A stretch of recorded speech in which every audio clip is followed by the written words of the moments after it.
ધર્મનો દિવસ ગણાય છે. બ્રહ્મ એટલે આત્માનો સ્વભાવ, તેમાં ચરવું, પરિણમવું, તેમાં લીન થવું, તે બ્રહ્મચર્ય છે. ब्रह्मचर्य की व्याख्या की है. ब्रह्म माने अपना आत्मा, अपना आत्मा स्वभाव जो है, अने ब्रह्मचर्य में चर्य जो है ये आत्मा में चरवू, जैसे गाय घास चरती है ऐसे मुनिराज आत्मा में आनंद को चरते हैं. आत्मानो स्वभाव तेमा चरवू, लीन थवू अने वितराग रूपे परिणमवू, ते ब्रह्मचर्य छे. विकार अने परना संग रहित आत्म स्वभाव केवो छे ते जाण्या वगर उत्तम ब्रह्मचर्य होय नहीं. लौकिक ब्रह्मचर्य ते शुभराग है. जो ब्रह्मचर्य जो जन्म से भी ब्रह्मचर्य भाव लेते हैं वो सब शुभराग है, पुण्य भाव है, धर्म नहीं. अने उत्तम ब्रह्मचर्य छे ते धर्म छे, ते शुद्ध परिणाम छे, ये वितरागी परिणाम छे, अबंध परिणाम छे, राग नहीं. आनंद स्वरूप शुद्ध आत्म स्वभावनी रुचि वगर विषयों रुचि छूटे नहीं. पंचेंद्री, 5 इंद्री के जो ऑब्जेक्ट्स विषय, उसकी जो रुचि है ये अनादिकाल से जीव को उसमें से सुख बुद्धि, सुख लेने की बुद्धि है क्या, ये कब छूटती है कि जब आनंद स्वरूप अपने आत्मा का अनुभव हो तो फिर ये रुचि छूट जाती है. मारा स्वभाव माथी ज मारी सुख दशा प्रगटे. स्वानुभव में ये पता लगता है कि मेरे आत्म स्वभाव में से सुख की दशा हो सकती है. मारी दशा प्रगटवा माटे मारे कोईनी अपेक्षा नहीं. कोई पर पदार्थ की मुझे अपेक्षा नहीं है, न तो देवगुरु शास्त्र की भी अपेक्षा है. समझ में आया? मैं स्वयं अपने पुरुषार्थ से अपने आत्मा में लीन होकर सुख की प्राप्ति कर सकता हूँ. क्या एम परथी भिन्न परनु लक्ष्य छोड़ीने पर तरफ परनी अपेक्षा छोड़कर भिन्न स्वभावनी दृष्टि थया वगर विषयोनी रुचि छूटे नहीं. 12 विषय छोड़े, 12 में त्याग कर ले. रुचि के विषय रूप पदार्थ उसका 12 में कोई त्याग कर ले, पण अंतर में ये विषयों की रुचि न छोड़े, लेकिन अंदर में वो पदार्थ की रुचि है. 12 विषयों छोड़े पण अंतर मांथी विषयों की रुचि न छोड़े तो ते ब्रह्मचर्य नहीं. क्या भाव ब्रह्मचर्य की बात है. यहाँ 2 प्रकार है. द्रव्य ब्रह्मचर्य माने शरीर से ब्रह्मचर्य का पालन करना, और यहाँ भाव ब्रह्मचर्य की बात है. देखिए, अंदर में ही विकार न होना, वो सच्चा ब्रह्मचर्य है. स्त्री गर्भाड़ छोड़ीने त्यागी थई जाए અશુભ ભાવ છોડીને શુભ ભાવ કરે, પરંતુ તે શુભ ભાવમાં જેને રુચિ છે, ધર્મ છે, એવી બુદ્ધિ છે, તેને ખરેખર વિષયોની રુચિ છૂટી નથી. क्या कहते हैं? कोई जीव बाह्य त्याग करे, अशुभ भाव छोड़कर शुभ भाव करे, लेकिन वो शुभ भाव उसके फल की जो रुचि है, शुभ भाव का फल क्या है? हाँ, समझ में आ रहा है कि नहीं? जो पुण्य से मिलता है, क्या वो उसका फल है? ऐसे ऐसे पदार्थ जो पुण्य से मिलते हैं, वो पदार्थ की रुचि होना, उसमें रस आना, ये पुण्य की रुचि है.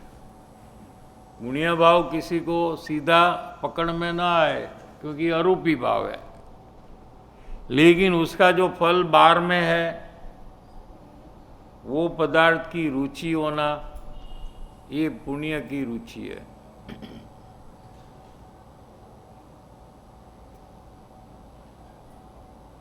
તેને ખરેખર વિષયોની રુચિ છૂટી જ નથી. ભલે बाह्य त्याग उसने कर लिया, लेकिन अंदर में वो विषयों की रुचि छूटी नहीं है. शुभ के अशुभ विकार परिणामમાં એકતા બુદ્ધિ, તે જ અબ્રહ્મ પરિણતિ છે. शुभ भाव हो कि अशुभ भाव हो, शुभ भाव का दूसरा नाम पुण्य भाव, अशुभ भाव का दूसरा नाम पाप भाव. पुण्य भाव हो कि पाप भाव हो, दोनों विकार है, विभाव है. अने विकार रहित, क्या कहते हैं, शुभ के अशुभ भाव में परिणाम माने भाव, भाव में एकता बुद्धि, मैं और शुभ भाव एक है, ऐसा एकत्व का भाव. शुभ भाव मेरा है, पाप भाव मेरा है, ऐसा अनुभव करना. शुभ अशुभ भाव अपने होते नहीं, अज्ञानी के भी होते नहीं. क्या समझ में आ रहा है? लेकिन मेरा है ऐसा अनुभव करता है भ्रांति से. समझ में आ रहा है कि नहीं? फिर भी वो पुण्य भाव उसके होते नहीं, वो तो अपने कारण से आकर चले जाते हैं, और आत्मा भिन्न वही वहाँ का वहाँ रह जाता है.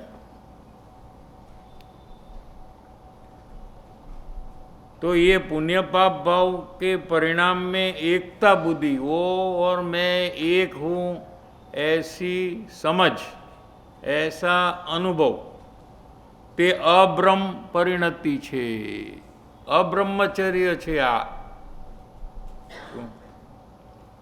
અને વિકાર રહિત શુદ્ધાત્મામાં પરિણામની એકતા, તે જ બ્રહ્મ પરિણતિ છે.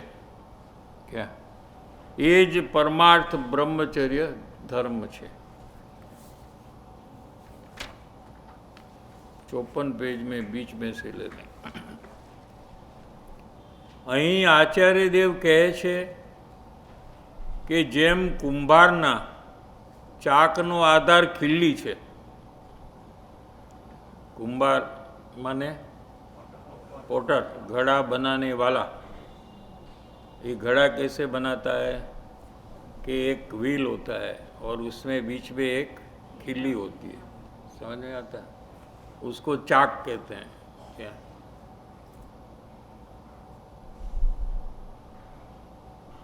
क्या कहते? देखो, आचार्य भगवान ने जो उदाहरण दिया है कि जेम कुंभारना ચાકનો આધાર ખીલ્લી છે, खिल्ली न हो तो वो यहाँ वहाँ गिर जाएगा, घूमने का काम नहीं होगा और घड़ा नहीं बनेगा. समझ में आया? જેમ કુંભારના ચાકનો આધાર ખીલી છે અને તે ચાક ઉપર રહેલા માટીના પિંડના અનેક આકાર થાય છે. उसमें से घड़ा होता है, रामपात्र होता है, क्या अनेक प्रकार के प्लेट आदि सब होती है ना, अनेक आकार होते हैं. क्या अनेक आकार का जन्म होता है.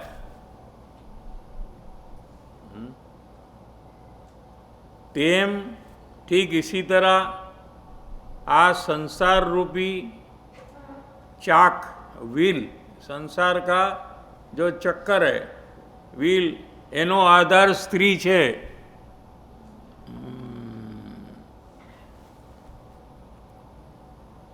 अने संसार में जीव अनेक प्रकारना विकार करी ने 4 गति में जन्म मरण करे छे.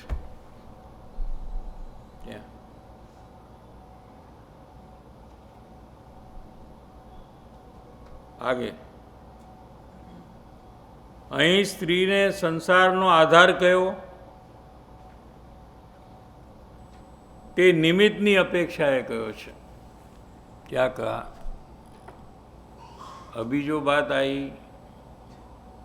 कि स्त्री संसार का, संसार में परिभ्रमण करने का निमित्त कारण है क्या? लेकिन खरेखर स्त्री कोई जीवने रखड़ावती नहीं. परिभ्रमण वो स्त्री है, वो करवाती नहीं है. क्या कहा? स्त्री के आधार से पुरुष परिभ्रमण करता है, लेकिन स्त्री उसको परिभ्रमण कराती नहीं है. अब ये बात एक साथ समझवी. हाँ, समझ में आ रहा है कि नहीं? पुरुष स्वतंत्रपणे अपनी मर्जी से स्त्री का आधार, स्त्री की सुंदरता का आधार लेकर परिभ्रमण कर रहा है. उसमें स्त्री का कोई दोष नहीं है. समझाय છે કે નહીં? અહીં સ્ત્રીને સંસારનો એટલે પરિભ્રમણનો આધાર કયો તે નિમિત્તની અપેક્ષાએ છે. केम के परिभ्रमण जब जीव का होता है तो वो समय में स्त्री निमित्त में होती है, हाजर होती है, इसलिए कहा. खरेखर स्त्री कोई जीव ने रखड़ावती नहीं. कोई पुरुष का परिभ्रमण स्त्री के कारण से होता नहीं है. तो क्या हुआ कि पण पोताना स्वभाव थी खसीने पुरुष है ये अपने स्वभाव, ज्ञान स्वभाव इसको छोड़कर क्या स्त्रीनी सुंदरता में अने विषय में जीवने रुचि थई ते मिथ्यात्व परिणति है अने तेज संसारनो आधार है. समझ में आ रहा है कि नहीं? नीचे कोई पेज में छेल्ले थी 2 लाइन अहीं जेम पुरुष माटे स्त्री संसारना कारण रूप कही है. क्या कहा कि पुरुष को परिभ्रमण में निमित्त कारण स्त्री है. तेम स्त्रीओने पण पुरुषनी रुचि संसारनु कारण है. समझ में आया? अरस परस बात है ये. आगे 55 पेज आचार्य देव कहे छे कि जो आ जगत में स्त्री न होत, पुरुष माटे स्त्री न होत ने स्त्री माटे पुरुष न होत, लेकिन वाणी में तो क्रम से आएगा, माने दूसरा भी है. नहीं है ऐसा एकांत नहीं करना कि भो ये तो कहा, ऐसा नहीं है कि वाणी में क्रम होता है, ज्ञान में अक्रम होता है. ज्ञान में सब जानकारी एक साथ होती है. क्या समझ में आ रहा है कि नहीं? तो क्रम से शब्द आएंगे. इसमें पहला ये लिया तो पहला बड़ा गलती ये है, बाद में आया वो छोटा गलती, ऐसा भी नहीं है. वाणी में एक के बाद एक ही आएगा, और जो पहला आएगा वो दोष बड़ा है और दूसरा आएगा वो दोष छोटा है, ऐसा नहीं भी समझना। हाँ, आचार्य देव કહે છે કે જો આ જગતમાં સ્ત્રી ન હોત તો સંસાર જ ન હોત. હા? કેટલો બધો વાંક છે ને સ્ત્રીનો.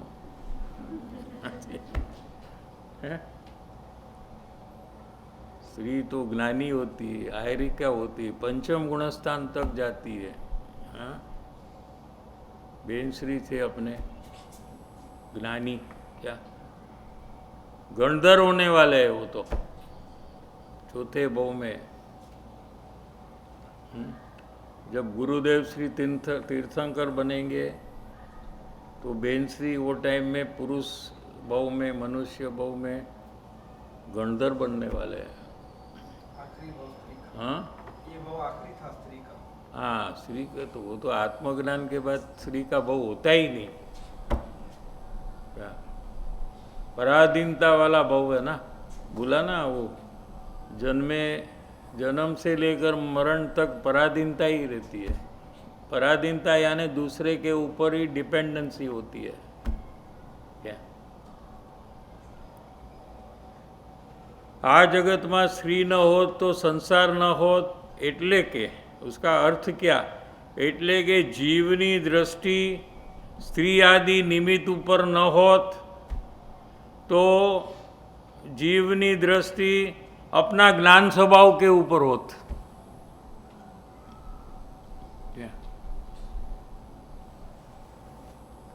ते स्वभाव दृष्टि होत तो એને સંસાર જ ન હોય. સ્વભાવ દ્રષ્ટિથી સ્વભાવનો આનંદ પ્રગટ્યા વગર રહે નહીં. સ્વભાવ દ્રષ્ટિ છોડીને મિથ્યાત્વથી સ્ત્રી આદિમાં સુખમયનું, ત્યારે સ્ત્રીને સંસારનું કારણ કહેવામાં આવે છે. સમજાય છે કે નહીં? ખરું કારણ તો પોતાના स्वभाव को भूलकर मिथ्यात्व से स्त्री को अपना माना.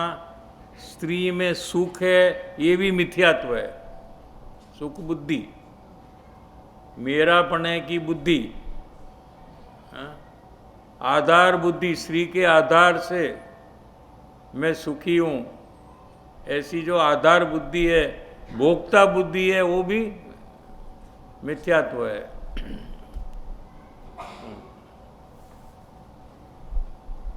आगे लेंगे फिर नीचे. પોતાના સ્વભાવનો આશ્રય ચૂકીને નિમિત્તનો, પુણ્યનો કે વ્યવહારનો આશ્રય માન્યો તે જ मैथुन છે. अब्रह्म परिणति मैथुन क्या किसको कहा? कि अपना स्वभाव को भूलकर कोई निमित्त का आधार लेना या पुण्य भाव का आधार लेना और कोई व्यवहार रत्नत्रय का आधार लेना, ते मैथुन छे. पुण्य पाप भावोनी रुचि ते महान भोग छे.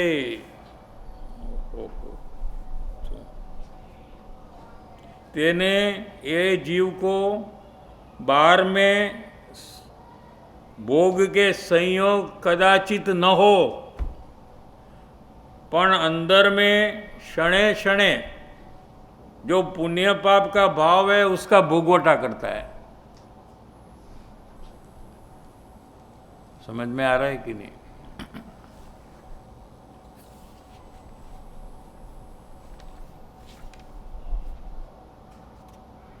નીચે સ્ત્રી માટે પુરુષના સંગની रुचि તે સંસારનું કારણ છે.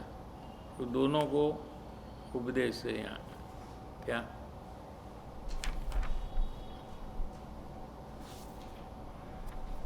57 पेज.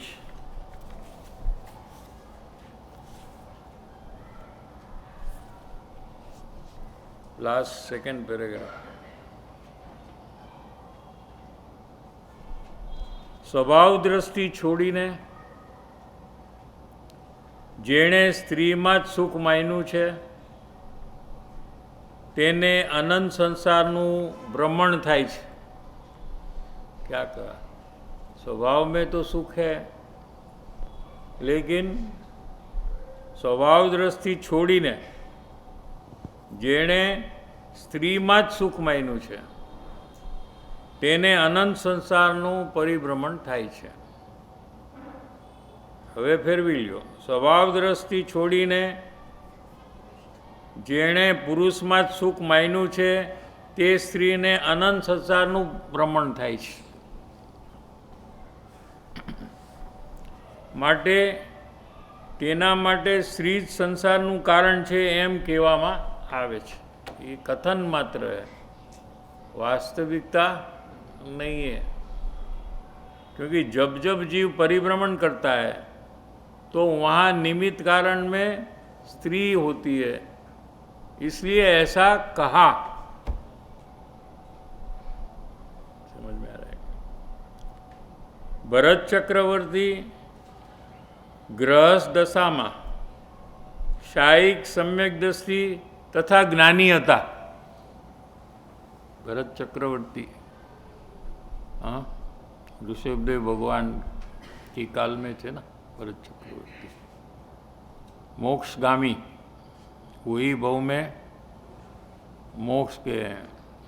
क्या वो शायिक सम्यक दृष्टि है. शायिक माने 3 प्रकार का है ना सम्यक्त्व. कौन सा 3 प्रकार? उपसम, शयोपशम और शायिक. दर्शन मोह का उपसम, दर्शन मोह कर्म का उपसम हो गया. उपसम माने जैसे पानी में कचरा नीचे दब गया, ऐसे जीव के अंतर्मुख होने के प्रयास के कारण से दर्शन मोह कर्म नीचे दब गया है. सत्ता में है लेकिन प्रकट नहीं है. ऐसे सम्यक दर्शन को उत्तम उपसम सम्यक दर्शन कहने में आता है. समझ में आ रहा है कि नहीं? और सर्व जीव को पहले ऐसे ही होता है. क्या दर्शन मोह एक कर्म का नाम है और भाव का नाम है मिथ्यात्व. क्या वो उदय में नहीं आता है. उदय में आए तो मिथ्यात्व. क्या लेकिन जीव के पुरुषार्थ से, अंतर्मुख आत्मस्थिरता के पुरुषार्थ के कारण से दर्शन मोह कर्म उदय में नहीं आता है. नीचे पड़ा है जैसे पानी में कचरा पड़ा है, लेकिन ऊपर नहीं आता है, तो ऊपर का पानी शुद्ध है, पीने लायक है.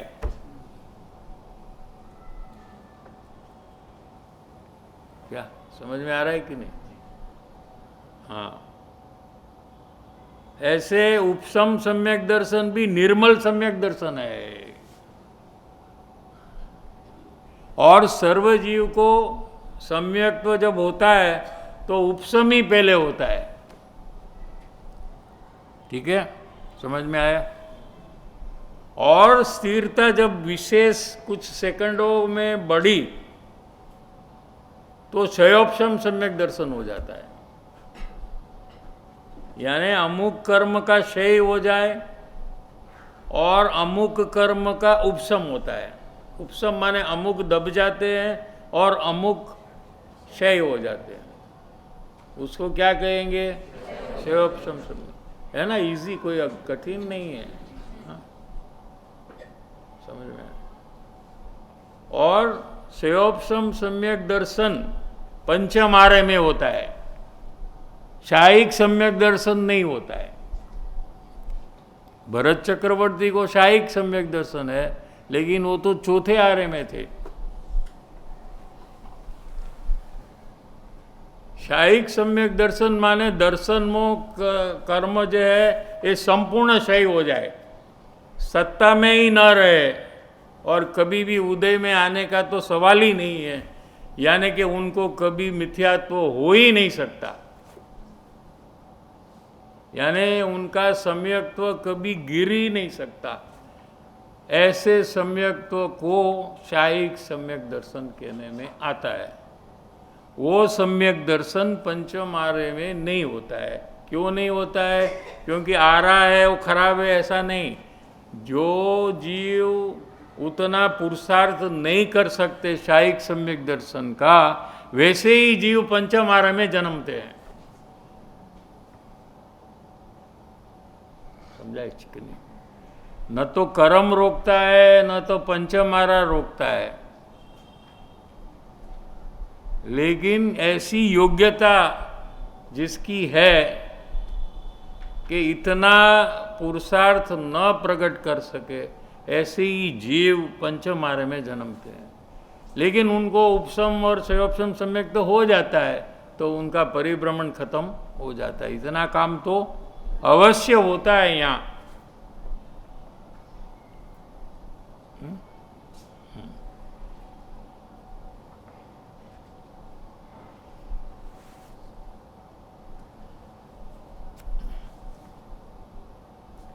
और वो शायिक सम्यक दर्शन केवड़ी भगवान के पाद मूल में होता है, उनके निमित्त से ही होता है। और यहाँ केवड़ी भगवान है नहीं।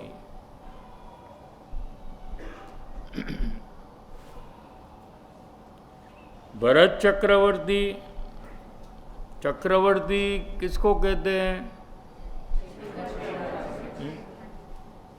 क्या? 6 खंड है पूरा विश्व, उसमें इंडिया एक छोटे है, एक बहुत छोटा है जगह। क्या? पूरा विश्व ये 6 खंड है। उसका राजा जो होता है उसको चक्रवर्ती कहते हैं। क्या समझ में आ रहा है कि नहीं? और वही बहु में वो मोक्ष में जाते हैं। तो उनको, उनका भी एक जिम होता है, जिम्नाजियम, जिम है ना, जिम। वो जिम में सुदर्शन चक्र उत्पन्न होता है। क्या? और वो चक्र जाकर दूसरे देश के सिपाहियों से लड़ाई करता है। क्या? और वैसे पूरा 6 खंड को वो जीत जाते हैं। वो चक्र जाएगा, सुदर्शन चक्र, ऐसा। और वहाँ जाकर कहेगा आपको लड़ना है कि सरेंडर होना है। और वो लोग को पता है कि हम हारने वाले ही हैं। क्या? तो वो सरेंडर हो जाते हैं। ऐसे कर कर 6 खंड को जीतते हैं। हाँ, उनको चक्रवर्ती कहते हैं। वो पुण्य के उदय से पदवी मिलती है। लेकिन सम्यक दृष्टि को ही ऐसा पुण्य होता है कि चक्रवर्ती पद मिलता है। मिथ्या दृष्टि अज्ञानी को इस प्रकार का पुण्य कभी होता ही नहीं कि वो चक्रवर्ती बने। हाँ, चक्रवर्ती बनने के बाद मिथ्यात्व हो सकता है। जैसे 12वां नंबर 12 चक्रवर्ती हुए, 24 तीर्थंकर, 63 श्रेष्ठ पुरुष होते हैं, सलाका पुरुष है न केवाय। ये प्रथमानी योग में सब है, आप पढ़ सकते, बहुत रसिक विषय है एकदम। क्या? पंचम चौथे आर्य में पूरा 24 तीर्थंकर होते हैं, 12 चक्रवर्ती होते हैं। इसमें जो 12 नंबर का चक्रवर्ती का नाम ब्रह्मदत्त चक्रवर्ती है। वो सम्यक दृष्टि पूर्व में था और महापुण्य से उनको चक्रवर्ती पद भी मिला। लेकिन ये बहु में, चक्रवर्ती के बहु में अंत में उनका सम्यक दर्शन गिर गया, क्योंकि उनको एक पत्नी थी रानी, उसका नाम कुरुमती थी। वो उसके पीछे पागल हो गए थे और वो काल में उनका सम्यक्त्व गिर गया और अभी 7वीं नरक में है। 33 सागर का आयुष्य है उनका।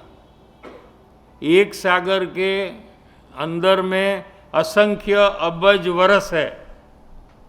अबज अबज अबज माने कितना करोड़? 100 करोड़। 100 करोड़ कितने? 100, 1000, लाख, करोड़, अबज 100 करोड़। उसके बाद क्या बोलूं? असंख्य। हाँ? इतने अबज वर्ष, इतने वर्ष नहीं, क्या कितना टाइम? यहां 700 साल का आयुष्य था ब्रह्मदत्त चक्रवर्ती का आयुष्य 700 साल का था, लेकिन उसके अंदर के इतना पाप का परिणाम हुआ कि उनको 33 सागर का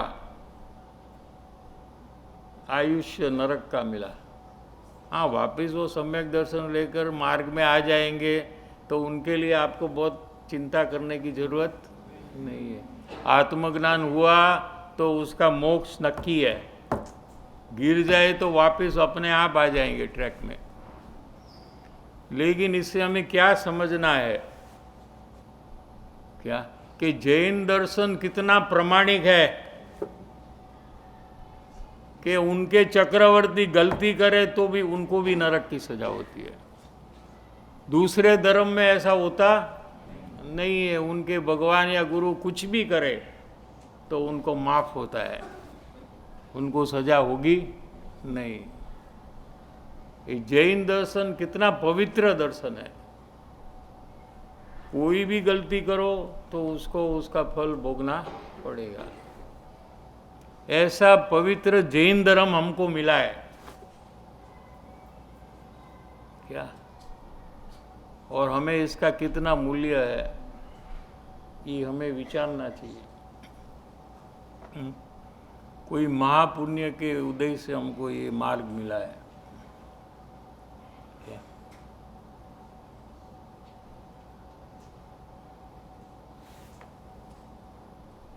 भरत चक्रवर्ती गृहस्थ आश्रम में, घर में, महल में, घर उनका तो महल होता है, उनको 96,000 रानी होती है।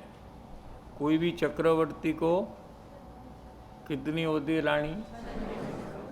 96,000 रानी। हाँ, वो फिर कैसे शादी करते हैं ना, कैसे ही बिठा देते से नहीं, शादी करते हैं। इंटरव्यू लेते हैं कि नहीं? हाँ लेते हैं। अरे रे रे रे, तो પછી ज्ञानी क्या कह रहे हैं? ये क्या इंटरव्यू कर रहे हैं? सब जीव समान है। हाँ, पर द्रव्य से क्या फर्क पड़ता है? किसी का रंग काला है या गोरा है, आपको ये सब समझना ज्ञानी का परिणमन कोई हाँ इतना इजी नहीं। इसलिए ज्ञानी की पहचान नहीं हो रही है क्या? उनका बाह्य जीवन पूर्व कर्म के फलस्वरूप ऐसा होता है, ऐसी अटपटी दशा बार में होती है कि जीव को भ्रांति हो जाए कि ये ज्ञानी कैसे होते हैं। 96,000 रानी, तो कभी कभी किसी का आयुष्य पूरा होगा कि नहीं? एक मर गया, एक का मरण हुआ तो वापस शादी कर 96,000 हो जाती है। कभी एक भी कम नहीं होती है। समझ में आता है? तुरंत फिर शादी होकर वापस, क्योंकि वो पदवी में ऐसा होता है। 96,000 रानी के 96,000 महल, पैलेस। एक ही पैलेस में सब नहीं रहती रानी। आप 3 बेडरूम है, 4 बेडरूम होए, सबका अलग अलग महल क्या? और एक एक महल में एक एक जिन मंदिर अलग। हाँ, બહુ મજા આવે હો। પ્રથમાની योग पढ़िए आप तो एकदम मस्त है एकदम। हाँ? सब हमको भगवान का जीवन, उनका पूर्व भव, उसके पहले का भव, महावीर भगवान जो 24 में तीर्थंकर हुए, उसके पहले कौन से भव में थे? 10वें भव में वो सी थे। और वो भव में उनको सम्यक दर्शन हुआ। फिर सम्यक दर्शन होने के बाद 10वें भव में वो महावीर भगवान बने। वो बीच के भव कैसे थे, किस प्रकार का भाव आता था, ये सब संक्षेप में पूरा प्रथमानुयोग में है।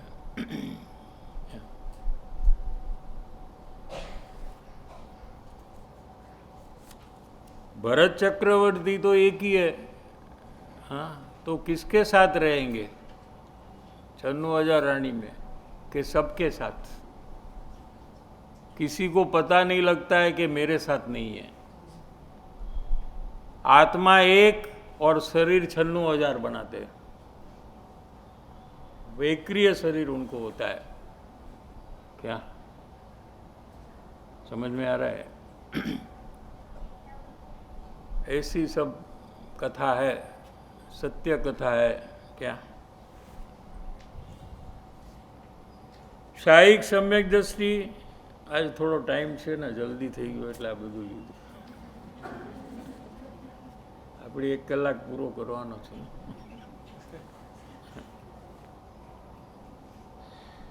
હજારો રાણીઓ હતી, છતાં તેમાંથી એકેમાં સુખની માન્યતા સપનામાં પણ નહોતી. જાગ્રત અવસ્થામાં તો હોય જ, જે જોવે ત્યારે તો કાંઈ એમાં સુખ લાગે नहीं, सुख बुद्धि नहीं। हाँ? देखो ऐसी ऐसी दशा होती है। तेमज तेमा जे राग हतो, पण राग हतो। अमुक राणी अमुक वखते अमुक क्रिया में गमे एवो राग हतो। हाँ छे ने, अमे तो राग हतो लीधुं छे। राग माने आप हिंदी में क्या, पसंदगी का भाव। हाँ, द्वेष माने नापसंदगी का भाव। तेमा जे राग हतो तेने पण पोतानुं स्वरूप मानता। पण केम लीधुं के राणी ने पण पोतानी नहोता मानता।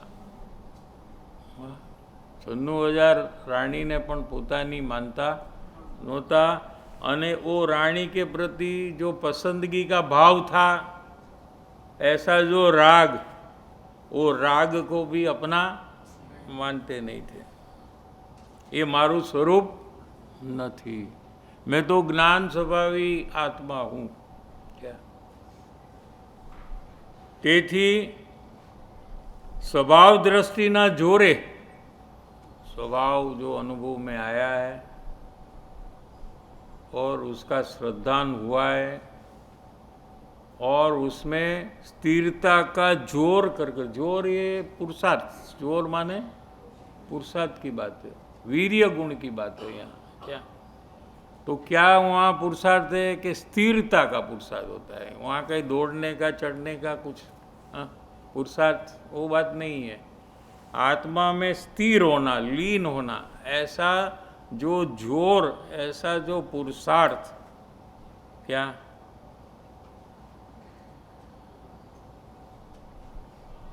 स्वभाव दृष्टि ना जोरे ते राग ने छेदी ने, वो पसंदी का राग है उसका नाश कर कर, वीतराग भाव प्रकट कर कर, शुद्धि की वृद्धि कर कर, राग की निर्जरा कर कर, राग ने छेदी ने त्यागी थई तेज भवे केवल ज्ञान अने मोक्ष दशा ने पाम्या छे।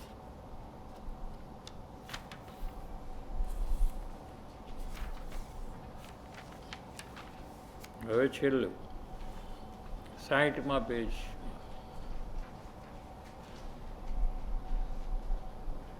आचार्य देव कहे छे कि अहो वीतरागी 10 धर्मों आवु सुंदर वर्णन सांभळीने, 10 धर्म पूरे हुए अभी, हाँ? और उसका वर्णन हमने सुना। उत्तम क्षमा किसको कहते हैं, वहाँ से लेकर ब्रह्मचर्य तक 10 धर्मों का આવું સુંદર વર્ણન સાંભળીને કોને व्रतादिनी भावना नहीं उछड़े कि मुझे भी उत्तम सम्यक दर्शन की प्राप्ति हो? क्या ऐसी भावना किसको नहीं उछलती है? भावना किसको नहीं होती ऐसा नहीं लिया, कोने उछड़ती नहीं। हाँ, राग रहित चैतन्य स्वभावना आश्रयनी भावना कोने नहीं थाय? क्या राग से मैं रहित हूँ, चैतन्य स्वभावी परमात्मा हूँ, ऐसी चैतन्य स्वभाव को प्रकट करने की भावना कोने नहीं थाय? पोते होंशथी 10 धर्मोने पाड़े छे, तेथी आचार्य देव कहे छे कि आ 10 धर्म सांभळता आखी दुनिया ने हर्ष थशे, क्योंकि आनंददायक है। ये तो स्वरूप का अनुभव हुआ तो अतीन्द्रिय आनंद का अनुभव प्रकट होता है। तो आनंद प्रकटने के जो बात में किसको हर्ष नहीं होगा? બધા જીવોએ આ 10 ધર્મ સાંભળીને નિશ્ચળ સમ્યક દર્શન, સમ્યક જ્ઞાનપૂર્વક उत्तम त्याग वैराग्यादिनी होंश थशे। क्या त्याग तो मुनि दशा में आपको दिखता है बाहर में, आपको जो नहीं दिखता है कि वो तो वो वस्तु के ऊपर से लक्ष्य हटाकर अपने स्वरूप में अतीन्द्रिय आनंद का अनुभव कर रहे हैं, वो हमें नहीं दिखता है। हमको क्या ये छोड़ा, ये छोड़ा, ये छोड़ा, एक चीज़ छोड़ने में तो हमको कितनी तकलीफ होती है, इन्होंने तो सब छोड़ दिया तो ये तो कितने दुखी होंगे, ऐसा हम मुनिराज को देखते हैं। क्या लेकिन उन्होंने तो खाली वो तरफ का लक्ष्य ही छोड़ा है, चीज तो वहीं की वहीं है। हाँ, शरीर वहीं का वहीं है। क्या जंगल है, उसमें पेड़, सुंदर पेड़, फल, ये तो सब फूल, वो तो वहीं के वहीं है। क्या उन्होंने वो तरफ देखना छोड़कर अपने आत्म स्वरूप में लीन हो गए और अतीन्द्रिय आनंद का सागर उछलने लगा अंदर में। वो हम देखें तो हमको लगेगा कि तो हमको ये हमारा भविष्य होना चाहिए, ऐसी भावना अंदर से प्रकट होगी। ये 10 धर्मों सांभळीने निश्चल सम्यक दर्शन, सम्यक ज्ञानपूर्वक उत्तम त्याग वैराग्यादिनी होंश थशे। होंश होगी, हाँ मुझे भी ऐसा आनंद का अनुभव करना है, एम मंगलपूर्वक आ अधिकार पूरो थाय छे। 10 लक्षण धर्मना व्याख्यानो पूरा थया। Thank you. 15 मिनट प्रश्न लेंगे तो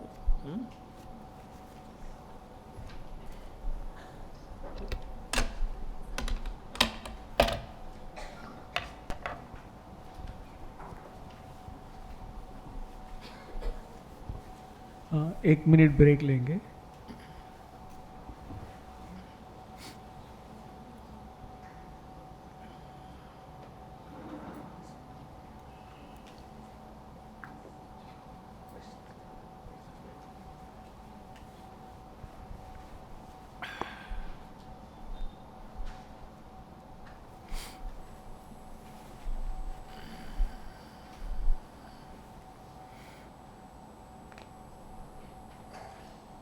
साहिब जी, साहिब जी यहाँ से वापस जाने के बाद मुख्य रूप से मुझे क्या प्रयास करना चाहिए, उसकी आप अगर आप आज्ञा देंगे तो I want to focus and do that only.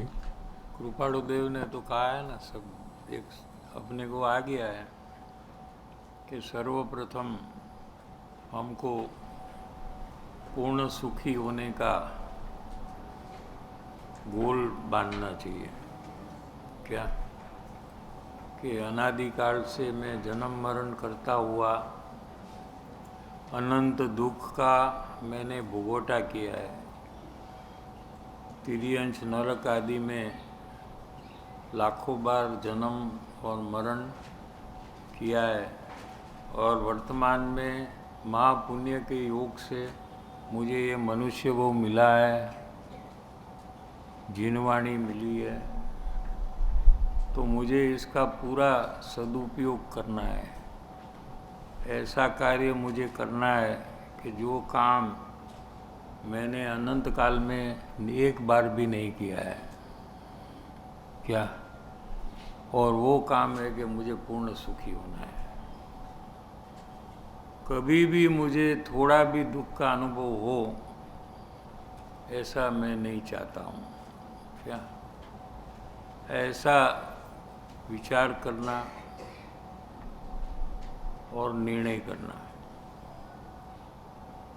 अगर आप सतत विचार और निर्णय करेंगे तो एक बार निर्णय सहज हो जाएगा और आपको पूर्णता का लक्ष्य बन जाएगा। तो वहाँ से आपकी सच्ची शुरुआत मार्ग में चालू होगी। हाँ। फिर आपका ख्याल आपके दोष के ऊपर इसलिए आएगा कि जो पूर्ण है ऐसे सिद्ध परमात्मा, उसमें एक भी दोष नहीं है, परम निर्दोष है वो, इसलिए वो सुखी है।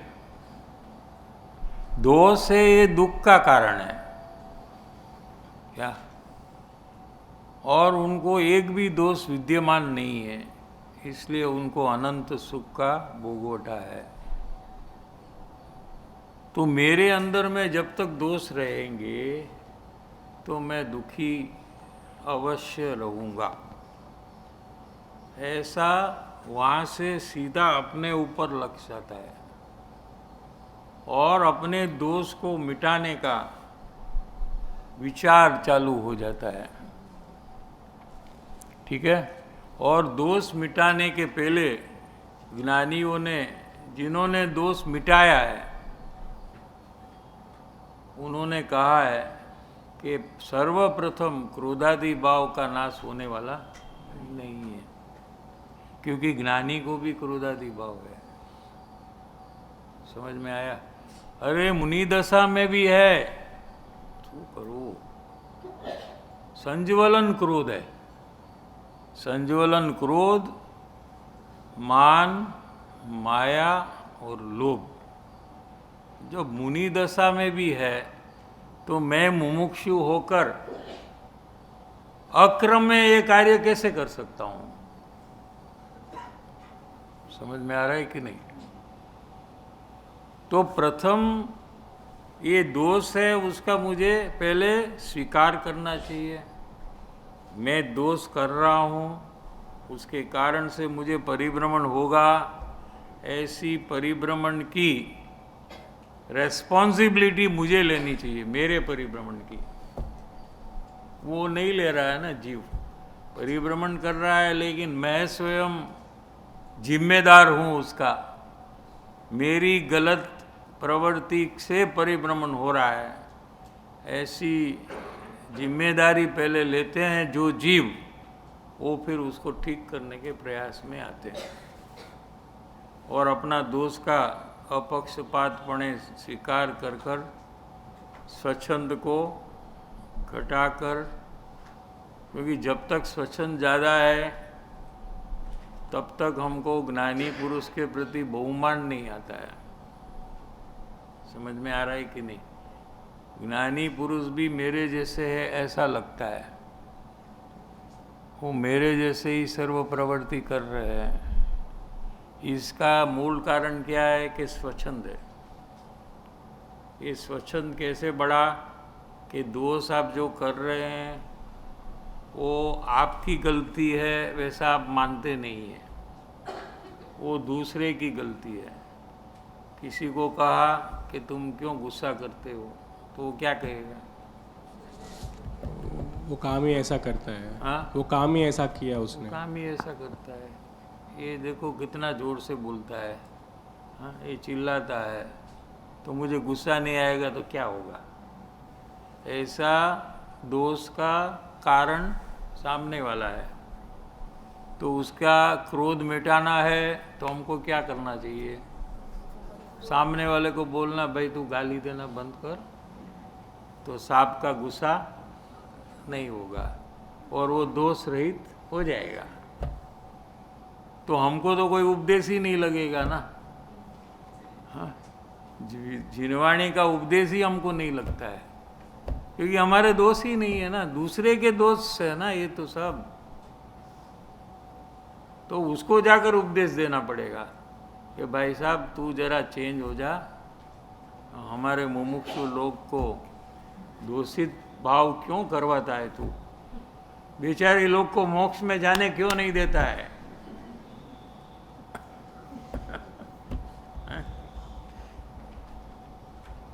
इसलिए तो जब जिनवाणी का बोध आता है तो हमको असर क्यों नहीं हो रही है? सुनते हैं ना, समझते हैं, असर कुछ नहीं होती है, क्योंकि दोष मेरा है ऐसे माना ही नहीं है ना, तो असर कहाँ से होगी?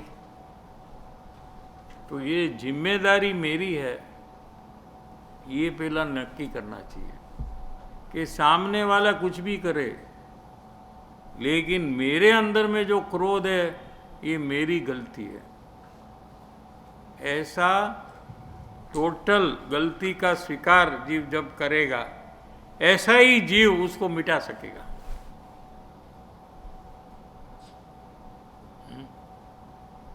समझ में आ रहा है कि नहीं? जिसने जो कार्य किया है वही वो उसको ही तो आप कह सकते कि ये कार्य अच्छा हुआ है कि ठीक नहीं हुआ है। दूसरे को कैसे कह सकते आप? बराबर है ना? साहब जी, एक और मेरा जो लैकिंग एरिया दो जगह लग रहा है, जो स्वच्छंद के 4 फेसेट्स समझे मैंने, कि स्वच्छंद कैसे बूस्ट हो रहा है, उसके 4 वेज ख्याल आए। एक तो दूसरे जब दोष बता रहे तो उसका स्वीकार नहीं करना, दूसरा खुद के गुण देखना, तीसरा अपने दोष का निवेदन दूसरों को नहीं करना, और चौथा अपने गुण नहीं बताना। ये 4 वेज से ऐसा मतलब कैसे बढ़ा रहा हूँ, मतलब खुद का दोष का पक्ष कर रहा हूँ, खुद के गुण बोल रहा हूँ, दूसरों के गुण नहीं बोल रहा हूँ, और कोई बताए तो भी अपने दोष छुपा रहा हूँ, नहीं व्यक्त कर रहा हूँ। तो इसमें से खुद के गुण बोलना बार बार, वो टेंडेंसी बहुत स्ट्रांग है। गुड पॉइंट्स बोले बगैर रहते नहीं कोई भी। और दूसरे के दोष कहना, वो टेंडेंसी दूसरे के दोष उससे सेकंड नंबर में है क्या? सेकंड नंबर में है सबसे, मतलब मोर डेंजरस में सेकंड नंबर में है। फर्स्ट नंबर में क्या है? सबसे ज़्यादा खुद के गुण बोलता हूँ, और उसके बाद दूसरे के दोष कहते हो? उसके बाद खुद के दोष छुपाने। नहीं, दूसरे के दोष का नंबर क्या है? Maybe third. Take help of her. या इसका नंबर 1 क्या है? अपना गुण वाला है कि दूसरे के दोष देखने वाला है? कौन सा है ये नंबर 1 है quantity wise? Sorry, sir ji, I can't help you. It's not able to help you. मम्मी है ना?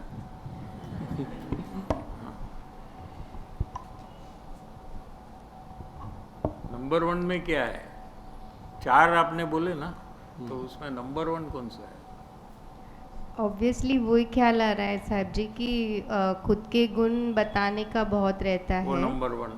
Yes. अच्छा, नंबर 2? एंड अपने दोष व्यक्त नहीं करता है, ओपन वो- नहीं होता है, वो ऐसे 2। लगता है। तीसरा?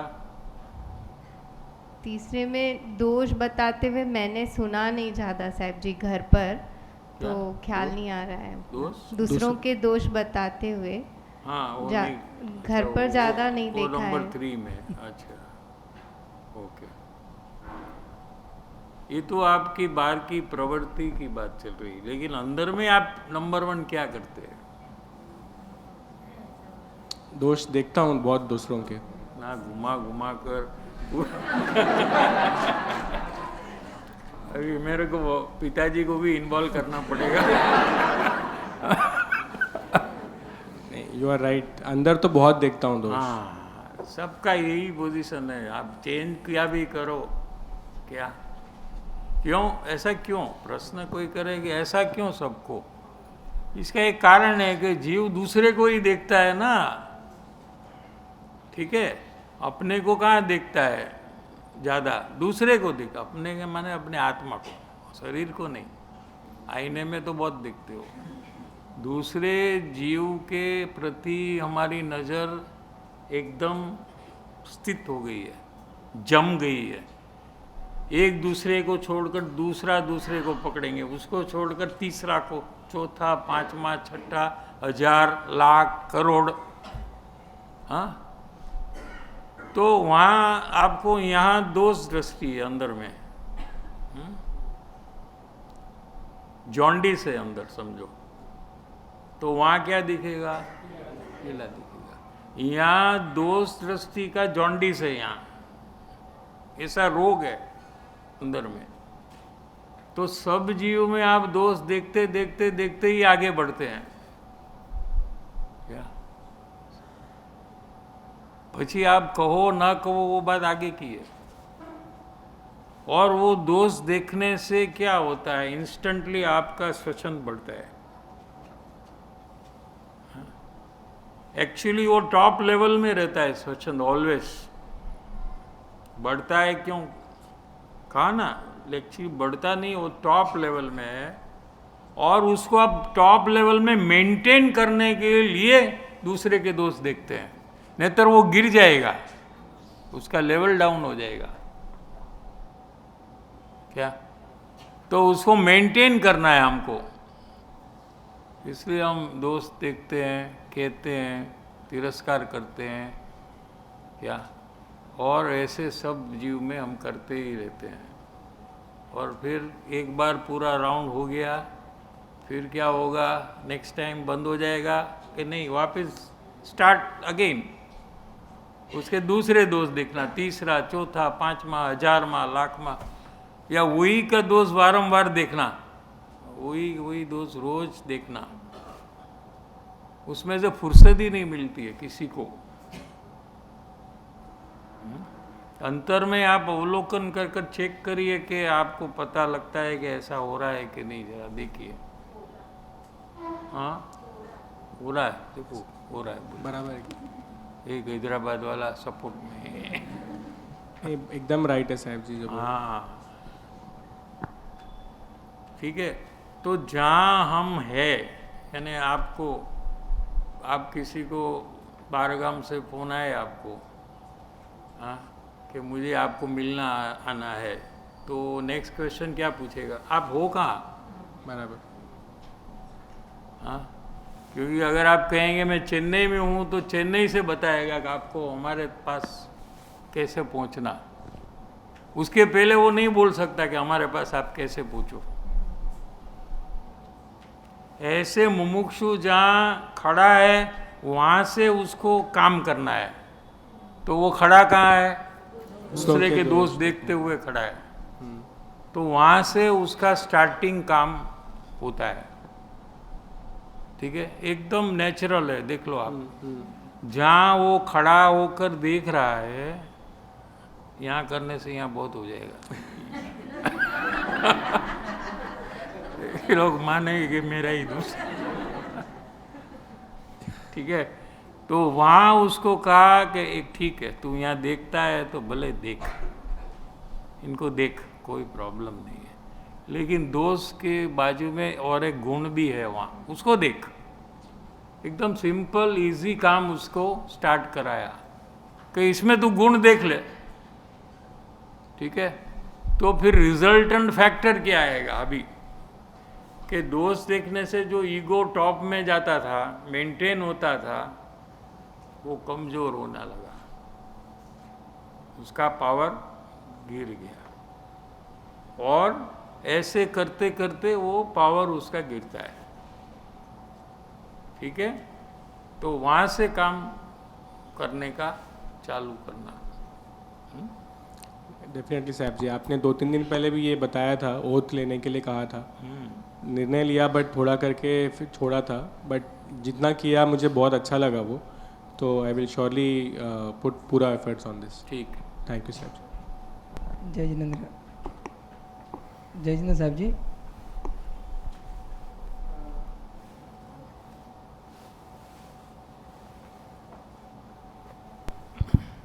साहब जी, अभी अभी जो बताया कि भरत चक्रवर्ती का एग्जांपल देके आपने बताया कि भरत चक्रवर्ती का एग्जांपल देके बताया कि 96,000 रानी हैं, तो वो दशा जो है बहुत अटपटी दशा है ज्ञानी की।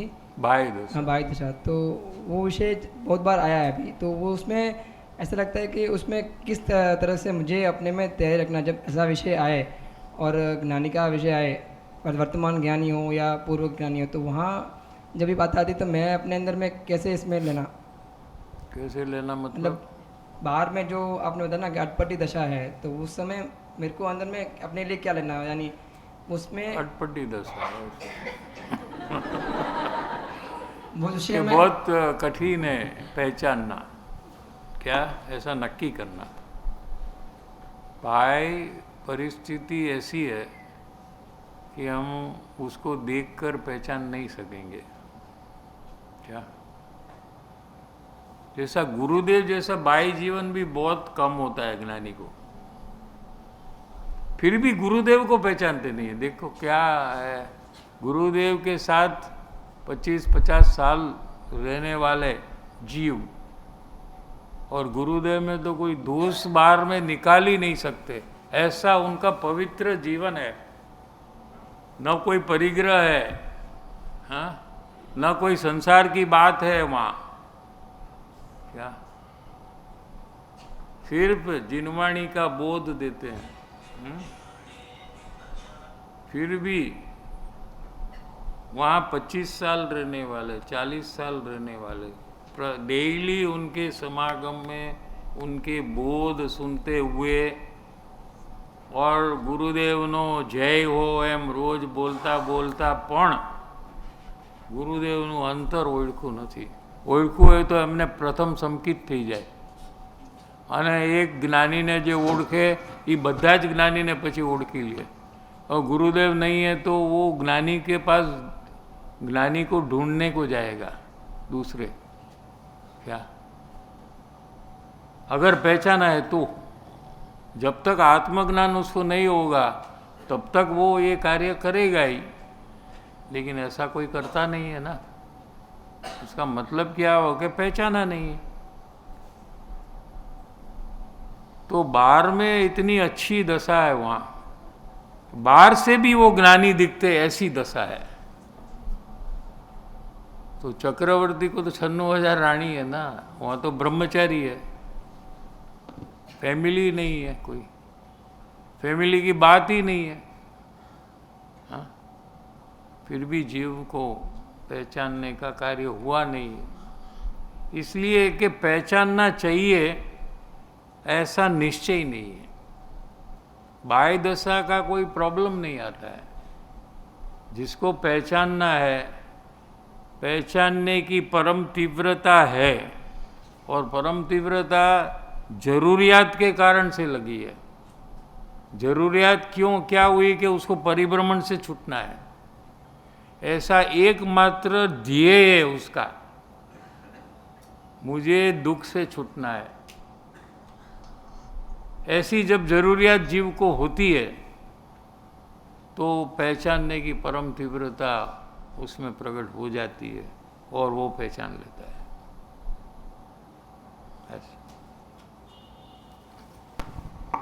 सभी में परम विनय का जो बात कल चला, तो उसके पहले ऐसा है कि विनय भी एक बात लिया है, तो वो विनय में भी ऐसे बाद में लघुराज स्वामी का भी लिया आपने कल, तो और अंबालाल भाई का भी लिया, जैसे बोरा लेके जाते हैं, तो वो आपने बताया कि वहाँ पर भी विनय है मगर वो ओछा है। तो मुझे उस कंपैरिजन में अपने में क्या चीज़ डेवलप करना चाहिए, मतलब जैसे उनका बताया बाहरी, तो वो जो करते हैं वो लेवल में तो आपको पहले आना चाहिए ना। हाँ, हाँ, अपना उतनी अर्पणता नहीं है ना अपनी। जैसी अर्पणता अंबालाल भाई की थी, हाँ, लघुराज स्वामी की थी अर्पणता, उतनी अर्पणता तो हमारी नहीं है ना। वो लघुत्व भाव नहीं है हमारे में, उसका मतलब ये हुआ। तो ये क्षति है, कमी है हमारी, और वो भी पर्याप्त नहीं है, इनफ नहीं है। सच्ची पहचान में जो होता है वो उसका प्रकार ही कोई अलग है। आया है इसमें, लेकिन हमको टाइम नहीं था तो हमने लिया नहीं है। अपना 254 पत्र में 223 पत्रांक का रेफरेंस आया है।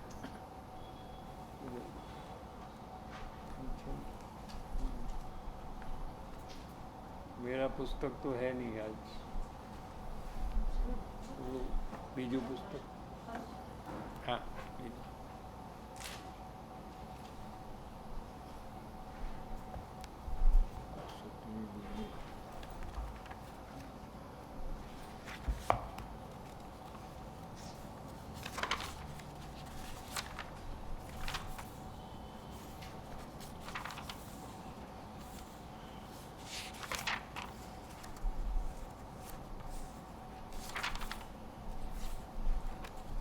अपने को टाइम तो नहीं है ना, तो टाइम थी।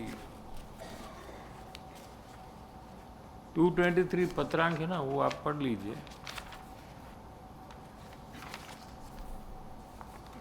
इसमें भी थोड़ा डिटेल है, और अलग उसका प्रवचन भी राज हृदय में है, उसमें से भी आप देख ले। पेज नंबर का है, हाँ, पेज नंबर શું છે?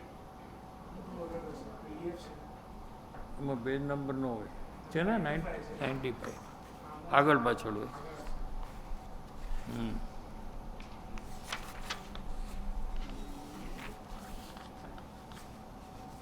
પેજ નંબર કે તો ચાલશે ભાઈ? સેમ છે, ઓકે। क्या है नंबर 223? हाँ,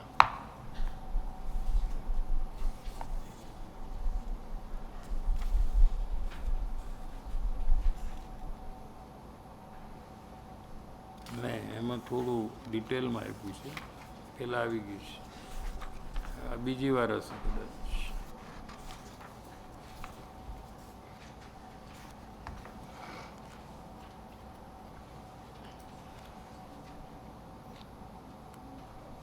ये रिपीट हुआ है, कहीं और भी है।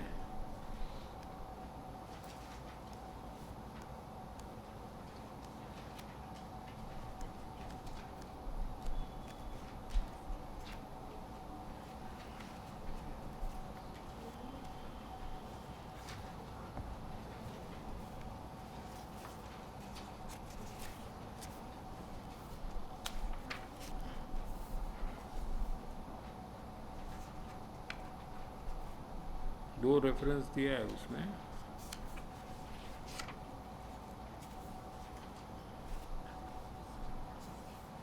एक तो 213 पत्र का दिया है,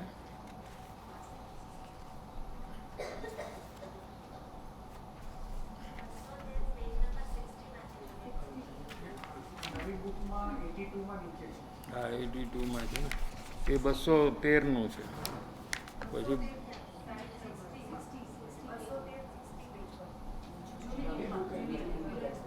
અને 223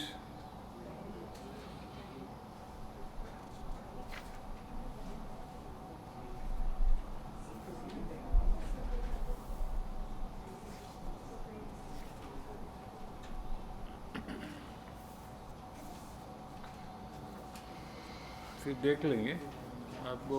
ये दो पत्र में મને જે બુક આપે એમાં મારે ગોતવું પડે ને।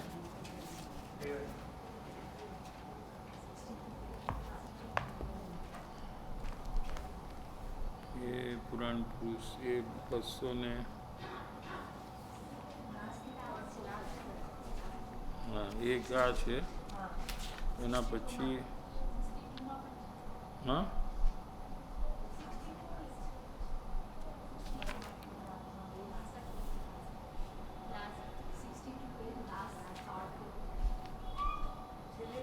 हम्म 62 पेज में है। इसमें थोड़ा ले लेते 2 लाइन, फिर आप पढ़ लीजिए। જ્ઞાની પુરુષ અને પરમાત્મામાં અંતર જ નથી। परमात्मा अरिहंत भगवान और ज्ञानी पुरुष गृहस्थ दशा में चतुर्थ गुणस्थान में ज्ञानी है क्या, वो 13वें गुणस्थान में है, ये 4थे गुणस्थान में है। लेकिन यहाँ कृपाळु देव કહે છે કે એમાં બેમાં અંતર ડિફરન્સ નથી, અને જે કોઈ અંતર માને છે गुणस्थान का विचार कर कर, हाँ, कोई दोनों में अंतर है ऐसा मानता है, ऐसे जीव को मोक्ष मार्ग की प्राप्ति परम विकट है। इसको मोक्ष मार्ग की प्राप्ति होगी नहीं है। ज्ञानी तो परमात्मा ज छे, શું તેના ઓળખાણ વિના પરમાત્માની પ્રાપ્તિ થઈ નથી। એ નિજ પરમાત્માની વાત છે, ઓલું अरिहंत परमात्मा की बात होती है ત્યારે। लेकिन ज्ञानी की पहचान हुए बिना अपने आत्मा जो परमात्मा है उसकी प्राप्ति થઈ નથી, कदी कोईने થઈ નથી। क्या માટે सर्व प्रकारे भक्ति करवा योग्य एवी देहधारी दिव्य मूर्ति ज्ञानी रूप परमात्मा नी नमस्कार आदि मांडी थी, आदि भक्ति थी मांडी ने पराभक्ति सुधी एक लये आराधवी एवो शास्त्र नो कहेवानुं लक्ष्य छे। परमात्मा आ देहधारी रूपे थयो छे, एमज ज्ञानी पुरुष प्रत्ये मुमुक्षु जीव ने बुद्धि थे भक्ति उपजे छे। भक्ति की उत्पत्ति कब होती है क्या, कि कहते हैं कि सिद्ध भगवान है क्या, इनको तो शरीर नहीं है। समझ में आया? तो हम इसकी भक्ति कैसे करें, क्योंकि हमें तो कुछ दिखता नहीं है, अरूपी है। तो हमारे लिए सिद्ध भगवान ने यहाँ आकर मनुष्य का शरीर को धारण किया, ऐसा जब देखने से भक्ति उत्पन्न होती है।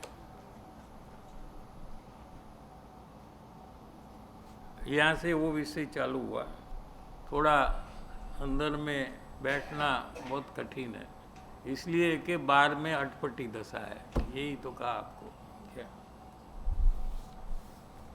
आप थोड़ा पढ़ लीजिए, टाइम अपना नहीं है इसलिए।